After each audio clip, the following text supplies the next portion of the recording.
இனிய வணக்கம். நான் உங்கள் மதுரை ராமகிருஷ்ணன்.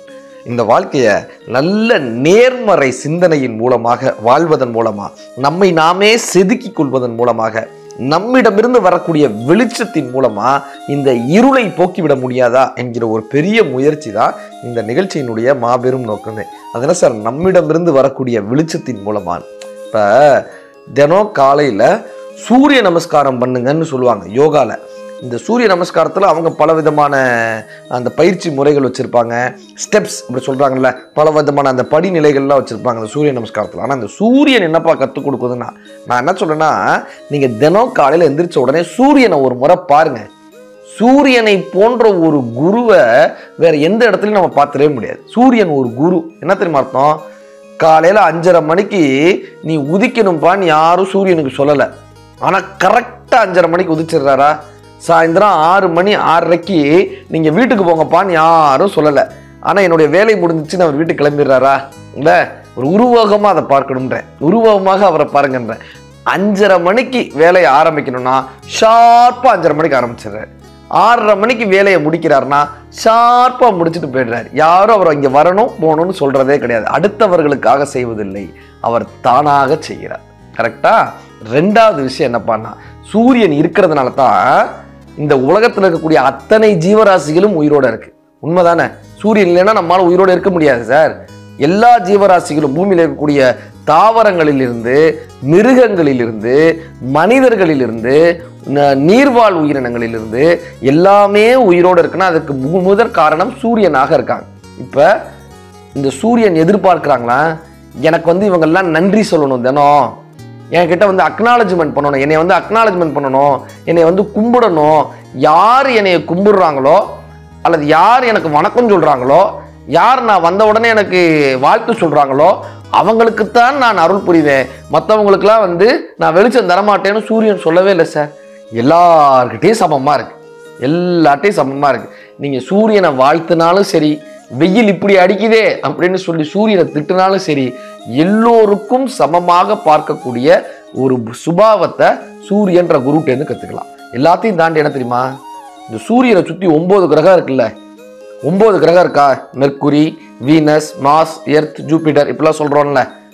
இந்த 9 கிரகத்தையும் ஒரே வட்டத்திலையா சார் வச்சுருக்காங்க? 9 கிரகத்தையும் 9 வட்டத்தில் வச்சுருக்காங்க. மெர்க்குரியை எங்கே வைக்கணும், வீனஸை எங்கே வைக்கணும், ஜூபிட்டரை எங்கே வைக்கணும், பூமி எர்த்தை எங்கே வைக்கணும், இப்படி ஒவ்வொரு கிரகத்தையும் ஒவ்வொரு வட்டத்தில் சூரியன் வச்சுருக்காங்க. கரெக்டா?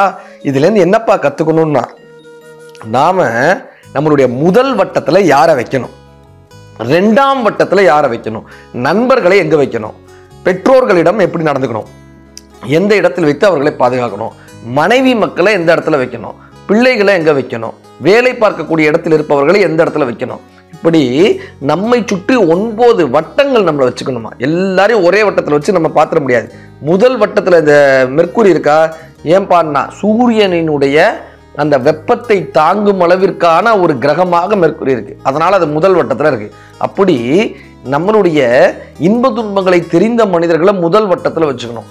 இப்படி 9 வட்டங்கள் வைத்து இந்த 9 வட்டங்களில் சரியான முறையில் அத்தனை உறவுகளையும் பின்னி காக்க முடிஞ்சுன்னா, நீங்கள் புளூட்டோவை கூட வேணான்னு சொல்லி தூக்கி போடலை, கடைசி வட்டத்தில் வச்சிருக்கு இல்லையா? நெப்டியூன், புளூட்டோ கடைசி வட்டத்திலேயாவது வச்சு அந்த உறவை மெயின்டைன் பண்ணுது.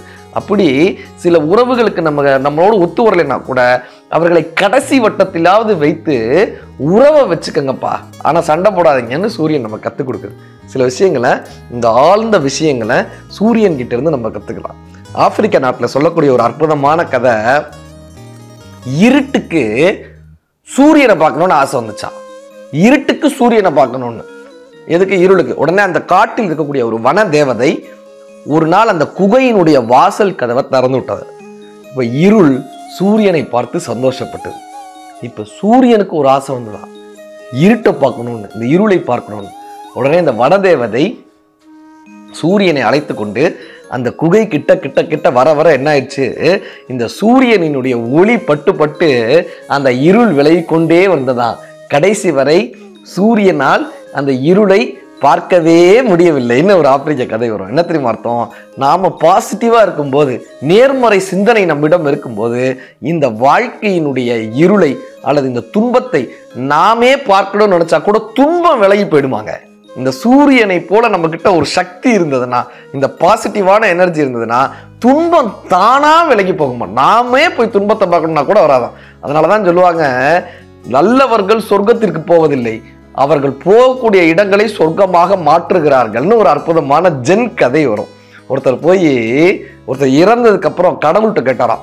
இறந்ததுக்கு அப்புறம் அங்கே போனோம், சார் இந்த பூமியில இயேசு பிரான் வந்தாங்க, நபிகள் நாயகம் ஐயா வந்தாங்க, புத்தர் வந்தா, நான் போய் சொர்க்கத்துல பார்க்கணும், சொர்க்கத்தை போய் பார்க்கணும். சரி போய் பாருன்னு இருக்காரு. சொர்க்கத்துக்கு போனா அங்க போய் கேட்டிருக்காரு, இயேசு பிரான் எங்க இருக்காரு? அவர் இங்க இல்லப்பா. புத்தர் எங்க இருக்காரு? அவர்லாம் இங்க இல்லப்பா. நபிகள் ஐயா அதெல்லாம் அவங்களாம் இங்க இல்லப்பா. இவர் நினைச்ச மாதிரியே சொர்க்கம் இல்லைங்க, சாதாரணமா இருந்திருக்கு, ரொம்ப பெருசாலாம் இல்லை. சரி புத்தர் எங்க இருக்காருன்னு அங்க போய் பார்க்கிறேன்னு அங்க போய் பார்த்தா, புத்தரை சுற்றி இருந்தவர்கள் எல்லாம் அத்தனை ஆனந்தமாக இருந்தாங்களாம். அந்த இடமே சொர்க்கத்தை விட ஒரு படி அங்கு சந்தோஷமாக இருந்திருக்காங்க. இதே மாதிரி இயேசு பிரான் இருந்த இடத்த போய் பார்த்தாராம்.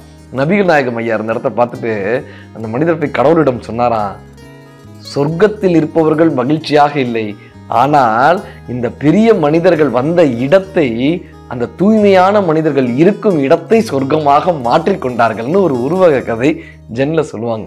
தான் இருக்கக்கூடிய இடத்தை யாரால் சொர்க்கமாக மாற்றக்கூடிய முடியுதோ அவர்கள் நேர்மறை சிந்தனையாளர்கள். தான் இருக்கக்கூடிய இடத்தை யாரால் ஒளிமயமாக மாற்ற முடிகிறதோ அவர்கள் ஆதவனுக்கு ஒப்பானவர்கள், ஒரு சூரியனுக்கு ஒப்பானவர்கள். அதனாலதான் சார் தமிழ் தேவ மொழி. என்ன தெரியுமா, இந்த அரிசி ஒரே ரகத்துல இருக்கான்னு கேட்போம்ல, இது ஒரே ரகமான அரிசியான்னு. அப்படி ஒரே மக்கள் உட்கார்ந்து பேசக்கூடிய இடம் இருக்குல்ல, ச ரகம், ஒரே மக்கள், அப்படி ஒரே மக்கள் உட்கார்ந்து பேசக்கூடிய இடம் இருக்குல்ல, ச ரகம், அது சொர்க்கமாக வந்துச்சான். வேற வேற ரகத்துல இருக்காங்கல்ல, ஆர்கியூமெண்ட் பண்ணிக்கிட்டு அவங்க இருக்கக்கூடிய இடம் என்னப்பான்னா ந ரகம், வேற வேற ரகத்துல இருக்கவங்க ந ரகம், அது நரகமாக மாறிடுமா. ஒரே சிந்தனையோட நேர்மறை சிந்தனையோடு யார் பேசுகிறார்களோ அந்த இடம் சொர்க்கமாக மாறுனாங்க. குறை சொல்லிக்கிட்டே இருந்தோம்னா அந்த இடம் நரகமாக மாறும்னாங்க.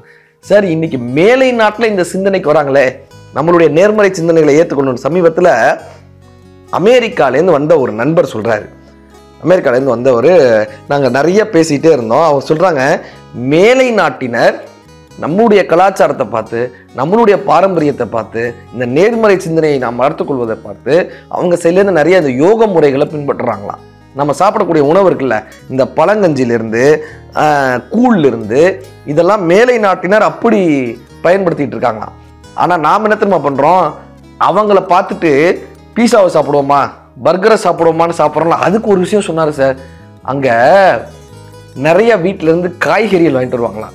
இந்த மீஞ்சு போன வெஜிடபிள்ஸ்லாம் தூக்கி போடுவாங்கள்ல, அந்த வெஜிடபிள்ஸை வச்சு சாப்பிட்றதுக்கு 2 பன்னில் வச்சு சாப்பிடுவாங்களாம். அந்த ஊரில் 2 பன்னை வச்சு நடுவில் அவங்க கொடுத்த வெஜிடபிள்ஸ் வச்சு சாப்பிடுவாங்களாம்.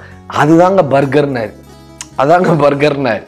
ஆனால் அங்கேயும் கூட யாருப்பா புலம்பிக்கிட்டே இருக்காங்கன்னா, நம்ம ஊருக்காரங்க தான் அமெரிக்காவுக்கு போனவங்க அங்கேருந்து புலம்பிக்கிட்டே இருப்பாங்களா நிறைய பேர். என்ன ஊருங்க இது, என்னங்க கிளைமேட் இது, என்னங்க பசங்க இது, என்னங்க கலாச்சாரங்க. அவ்வளோ அருமையான இடம் கிடைத்தும் கூட அவர் ரொம்ப அழகா சொன்னார், அவ்வளோ பனிப்பொழிவோட அவ்வளோ அமைதியான ஒரு நேர்த்தியான நகரம் கிடைத்தும் கூட நிம்மதி இல்லாமல் அதை புலம்பிக் கொண்டே அந்த இடத்தை நரகமாக பார்க்கக்கூடியவர்கள் நம்ம ஊரில் சேர்ந்தவங்களா தாங்க இருக்காங்கன்னு அவர் ஒரு தகவல் சொன்னார். என்னப்பா அர்த்தம்னா, இந்த இடத்தினாலேயோ சூழ்நிலையினாலேயோ இயற்கை அழகினாலோ மட்டும் ஒரு இடம் சொர்க்கமாக மாறிவிடுவதில்லை. நமது எண்ணத்தின் உயர்வினால் மட்டுமே, நம்மளுடைய வாழ்வின் நேர்த்தியால் மட்டுமே, நாம் பிறரை அணுகக்கூடிய அன்பினால் மட்டுமே நாம் எங்கு இருக்கிறோமோ அந்த இடத்தையே சொர்க்கமாக மாற்ற முடியும். இந்த உண்மை உங்களுக்கு புரிந்துவிட்டால் இந்த நாள் மட்டுமல்ல, எல்லா நாளும் இனிய நாள் தான். நன்றி.